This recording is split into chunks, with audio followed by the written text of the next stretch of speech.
بسم اللہ الرحمن الرحیم بسم اللہ الرحمن الرحیم۔ آج نورانی قاعدے کا جو سبق ہے وہ تختی نمبر 7 اور تختی نمبر 8 کو ملا کر ہم پڑھنے لگے ہیں، اس لیے کہ تختی نمبر 7 میں کھڑی حرکات ہیں۔ جب کھڑی حرکات کو پڑھایا جاتا ہے تو بچہ سوال کرتا ہے جی اس کو کیوں لمبا کر رہے ہیں، تو اس کو کہتے ہیں بیٹا یہ حروف مدہ ہے۔ ابھی بچے نے حروف مدہ نہیں پڑھے ہوتے، اس لیے وہ پریشان ہو جاتا ہے۔ تو اس لیے مشورتاً یہ عرض کیا جا سکتا ہے کہ آپ پہلے حروف مدہ والی تختی پڑھائیں، حروف مدہ، اور پھر کھڑی حرکات کی پڑھائیں تاکہ بچے کے سمجھنے میں آسانی ہو۔ مشورہ سمجھ آ گیا؟ ایک سوال اور اس کا جواب آ گیا۔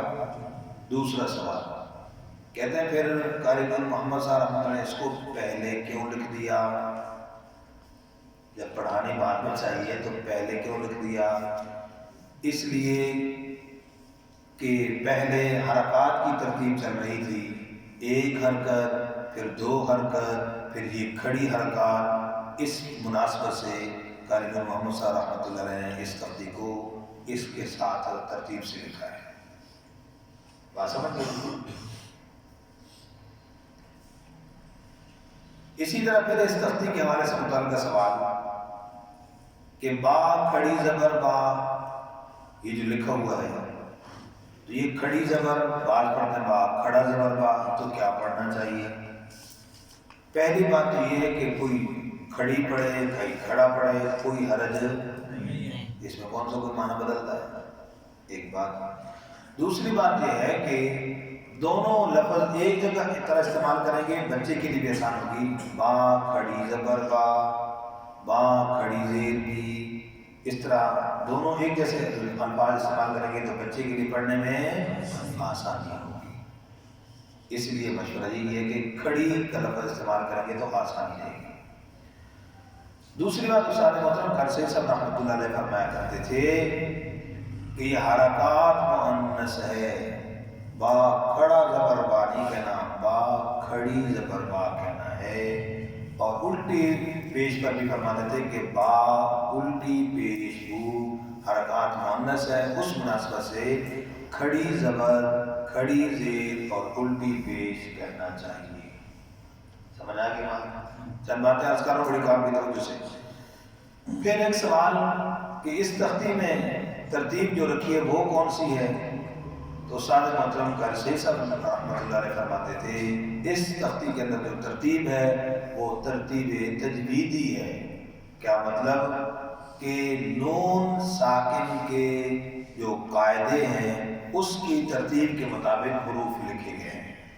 مثلا پہلا حرف با ہے، یہ حرف اقلاب کا قاعدہ، پھر اس کے بعد یرملون ادغام کا قاعدہ، پھر اس کے بعد حروف حلقی لکھے ہیں، یہ اظہار حلقی کا قاعدہ، پھر اس کے بعد تا سے لے کر کاف تک 15 حروف یہ حروف اخفاء ہے۔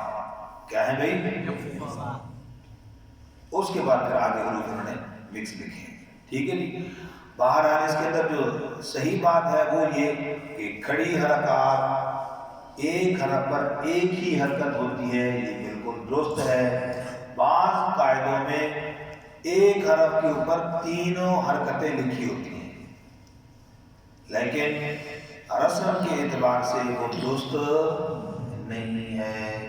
اصل جو نورانی قاعدے ہیں ان میں ایک ایک حرکت کے ساتھ لکھا ہوا ہے، بعد میں کہیں اس طرح بیچ میں مکس کر دیا کہ ایک ہی با لکھا اس پر 3 حرکتیں لگا دی۔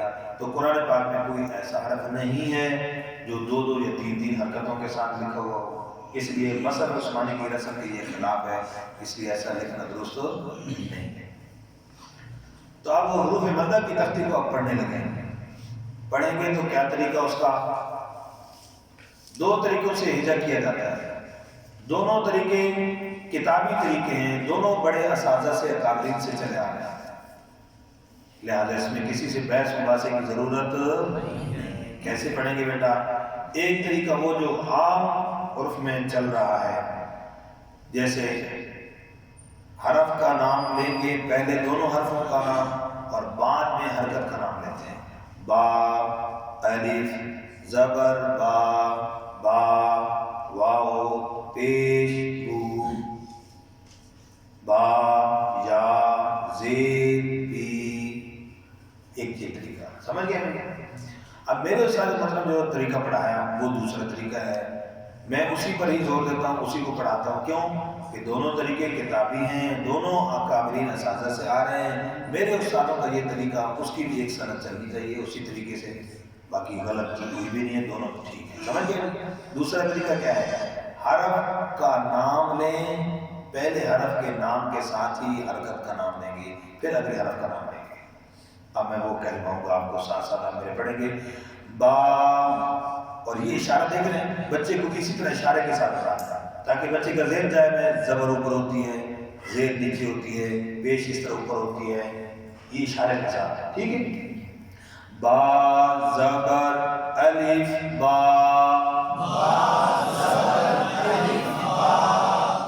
با، پیش، واو، بو،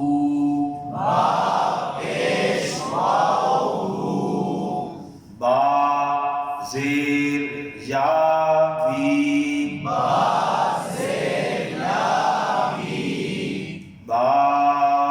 بو، بی،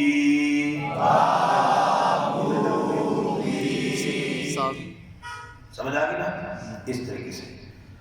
اور اسی طریقے سے ہجا کرتے وقت جو پہلے بار بار عرض کرتا آ رہا ہوں، ہر تختی کے ساتھ اہم ہے، ہجا کرتے وقت حرف کا نام پورا لینا، ٹھیک ہے۔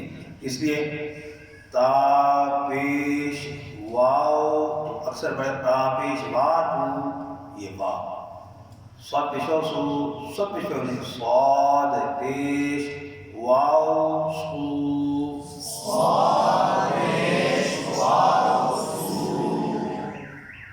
بات سمجھ آ گئی؟ یہ ممکن ہے غلطی سمجھ آ گئی، ٹھیک ہے۔ اب اسی طریقے سے موٹے حروف کا خاص خیال رکھنا ہے، جب زیر اور پیش نکل رہا ہے، اور زبر کی صورت میں الف کا خیال رکھنا کہ وہ باریک نہ ہو جائے۔ بات سمجھ آ گئی؟ سمجھ آ گئی بات؟ ٹھیک ہے، دوسرے پڑھنے کا طریقہ میں کروا دیتا ہوں۔